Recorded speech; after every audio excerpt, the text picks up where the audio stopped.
Hey guys, we're here with my boy Calvin, the owner of Go for Game Local. So you managed to finish undefeated with super heavy Karakuri for somehow.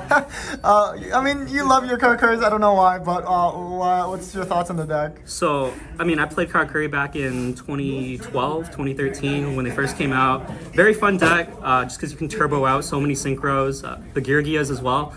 I tried playing them modern, didn't really work out too well until I added the Superheavy Samurais. And then at some point I realized that super heavies were the best part of the deck, so now it's like less Karakuri, more super heavy. They have similar aesthetics though. Just really like playing the deck. Feels like it has a high skill ceiling. Every day I'm learning something new about it. Awesome. Well, I guess let's get right into the deck profile then. Yep. So monster heavy deck, of course. So start off with 3 Waka. Key part of the deck, starter, perfect to open with. Always want to see it. Yeah, nothing much to say. Reason everyone plays 3 of it. 3 bikes, of course, to search Waka. Want to be able to get it. And then 3 Soul Piercer.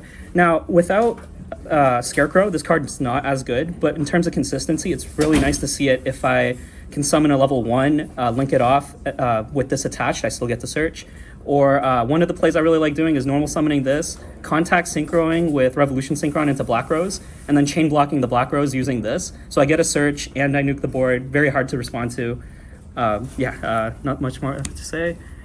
2 big Benkei. I'm not a mad man. I can't run only 1, but even then sometimes open 2. The second one's also good because I can go into the Murasowo OTK line if I burn through the first. And then 2 Soul Gaias. Normally you only run 1, but since the equip isn't once per turn, it's also nice to modulate one of your other cards into a tuner sometimes. And then for the 1-ofs, 1 Soul Peacemaker, it's really good to go into scales with, summon back from grave. It's also a level 1. So sometimes my going second play is actually Soul Peacemaker into scales, bring Soul Peacemaker back. This turns into an Anima, absorb something, Anima plus something into SP. So pretty decent card going first or second. Wagon, I used to play 3 just because it's a starter, but I found that going into it, I'm forced to burn Gaia really early. So then I don't really have many plays even after I search the Waka off of Soul Piercer. Scales, a lot of people don't know about the first effect that you can special summon it, so it's not actually that bad going for second into a board. Forces out an interruption because just getting 2 monsters on boards can start cooking. Stealthy, probably my favorite super heavy in the deck, just because it's so versatile. I can special it for free, make an Anima, or like I said earlier, attach a Soul Piercer to it, link it off, get a search.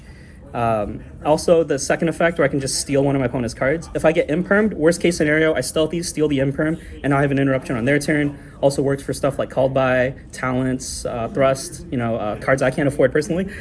And then this one is a newish edition, Soul Horns. I think it was the finals of Chinese Nationals where the super heavy player OTK'd with this card. Can show that later. And the remaining Karakuris, I cut a lot of them. But 1 Strategist, 1 Barrel, 1 Toad. Basically, I never want to see this in my hand. I summon them from deck, and they really only exist to be tuners. Toad is nice because it triggers my Karakuris on my opponent's turn. Quick effect, change position, can banish one of their cards. That's an interruption. Strategist is nice because I can go Burrito, summon it, draw a card, and then I have 2 Earths that I can link off into Genius or Ancient Gear Ballista. Pretty basic, just bricks. Don't really want to see them. The other machines in the deck, I added this one recently, Metal Cruncher. It's an okay play going first. If I don't open any starters, I can normal summon them, reveal 3 bikes, add bike to my hand. Plays into drill really hard, but it's better than nothing. My 2 targets for Ballista, pretty standard in Earth Machine decks. Shuffle back 5, draw 2, really nice. And then the 2 bodies give me Synchro Fodder. Probably my second favorite card, Revolution Synchron. It's really versatile. Like I said, any level 4 threatens Ancient Fairy. Otherwise, I can go, not Ancient Fairy, Black Rose. And then I can also go Ancient Fairy, special summon out of something from hand, usually Toad or like one of the bricks I don't want to see, bring itself back, make Crystal Wing in like 3 or 4 summons. Really good for playing through hand traps. And then speaking of hand traps, I play a slight Bestial package. They're better than Crows in a lot of cases just because of the body, and they're level 6s, so them plus Waka makes Baron on my second summon if a Bestial is dropped on my opponent's turn. Great interruptions. I play a Baldrake instead of like a second Druisworm or maybe a Saronir, just because I like the versatility of the summon interruption. Sometimes it comes up, like if I get nibbed, I can use Baldrake plus the token and still try to do something. One DD Crow. I used to play more, but then I cut them for the Bestials. At the moment, one's fine. Might bump it up depending on how the meta or testing goes. Two Veilers. Plays kind of hard into talents and thrust, but it's a level 1 tuner, so even as a hand trap on my turn, I can special it with Ancient Fairy, make a Crystal Wing or something.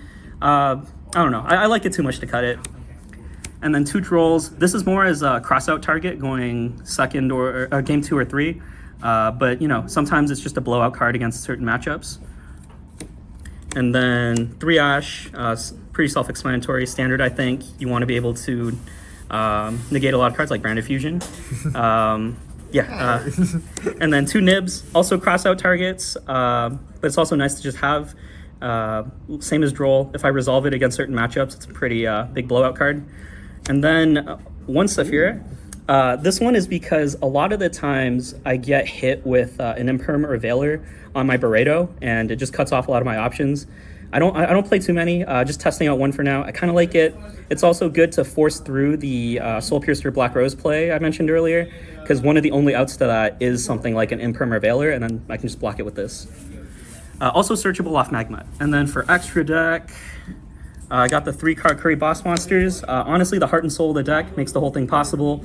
Barreto's the one I go into most, because Soul Gaia plus Waka is 8. And depending on what I need, I either summon Barrel for level 2 to go into Baron, or I can summon Strategist level 3, get a free draw, and then go into Ballista, combo off from there. Beret Boo is the usually part of my end board, because his effect of giving my defense position monsters battle immunity is really nice for having something like Gnat Beast, where my opponent can't just beat over it. They're forced to actually find an out to it. And its other effect of comboing with Toad to change its battle position during my opponent's turn.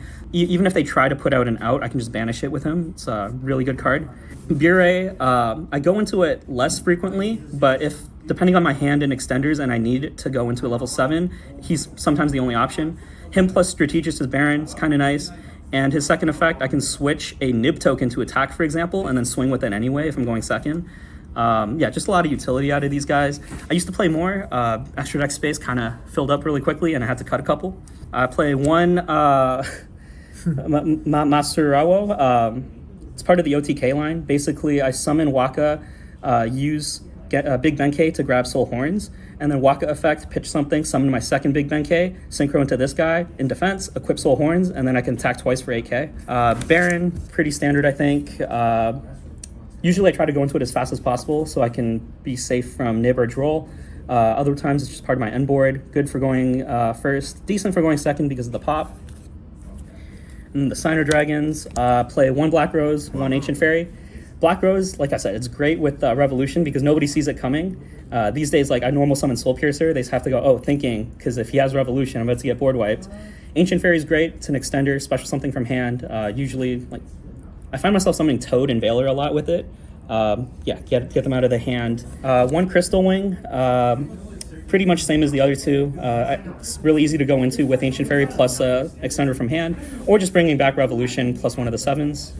Gnat Beast, one of my favorite cards to go into just because the meta is so spell reliant right now. A lot of people are playing stuff like Talents and Thrust over Droplets and Dark Ruler. And, you know, if I summon this against something like Sprite, I just literally put them on better have the out. For the Xyz, I play 1 Gear Gigant, 1 Dweller. Dweller's really nice against graveyard decks, Tier, Unchained. Gear Gigant is good if I say I open Wagon. I can go Wagon into Soul Gaia, summon itself, overlay Gear Gigant, and then I can search either Bike or Waka to actually start my combo. I used to play a Baguska, but I don't know. It just hard loses to so much. Like if they have Imperm, it doesn't do anything, and it ends up cutting off a lot of my lines too. So don't really like Baguska anymore. I don't know. Apo, part of the end board.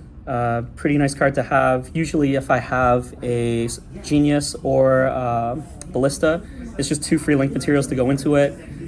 Pretty standard, I think, in combo decks. And then the Ballista, half the time this card doesn't resolve, but when it does, it's just so much advantage because it's 2 monsters that lead into shuffle back 5, draw 2. And I usually get into this before I pendulum summon, so it's just more bodies to extend with. Anima, kind of a funny card. Totally not because of Miguel's Dark Angel. I actually have lines with it, and it's good for getting my level 1 super heavies off the field if I have, say, Soul Piercer attached, just to get a search and get the combo started. And of course, SP Little Knight. Ooh. So a lot of hype around this card, but actually my first reaction when I saw it revealed was that I can use this to banish Crossout from my graveyard, so my super heavies are still alive. So yeah, now I can play Crossout. Wow. And then for the side deck, I have 1 Pank. Pank is Pank. Great going second card. And if I end up like being forced to go first for whatever reason, he's level 7, I can pen summon him out, and he's an interruption. The third Nib, because I realize that sometimes I actually want 3 Nibs. And then 3 Sphere Modes. I don't actually know how much I like this card, because against certain decks that just put up really oppressive boards, he's nice. But say I'm against Unchained and they end on Caesar and a Rage, like I can't really do anything with the Sphere Mode there. Might switch these out for Lava Golems for regionals, see how that goes. 3 Archfiend Eccentric, basically my only floodgate out. Don't see it often, but when I see it, it's good. So nothing more to say about that. And then crossouts, mainly for Droll and Nib. If I open this, normally I can play really greedy and try to combo super hard, knowing that I'll be safe from Nib.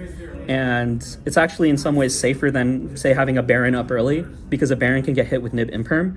But if I cross out Nib, they can't really respond to that.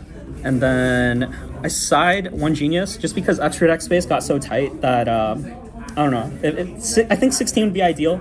Normally I side out Dweller or maybe like Yurgiant, depending on what the matchup is. But I go into this before I pen summon, just to be able to search these 3.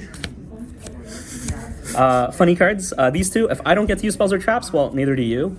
And Jizukiru just there for outing Towers cards. Yeah, since I don't really think I can commit too many resources into making Underworld Goddess, this is good for, you know, just the random rogue, rogue Towers cards that I run into. Amazing. Well, thank you so much for the deck profile. Any shoutouts? Shoutouts to James, best content on YouTube. Watch him every day. Shoutouts to everyone who helped me test, and yeah. Shout out to your own store, obviously. Go for Game Locals. What's the tournament schedule? Mondays and Thursdays. Mondays we got free entry, 6 o'clock. OTS packs, new OTS packs just arrived. We're giving out today. See everyone there. Awesome. Downtown Toronto, Chinatown. Definitely check them out.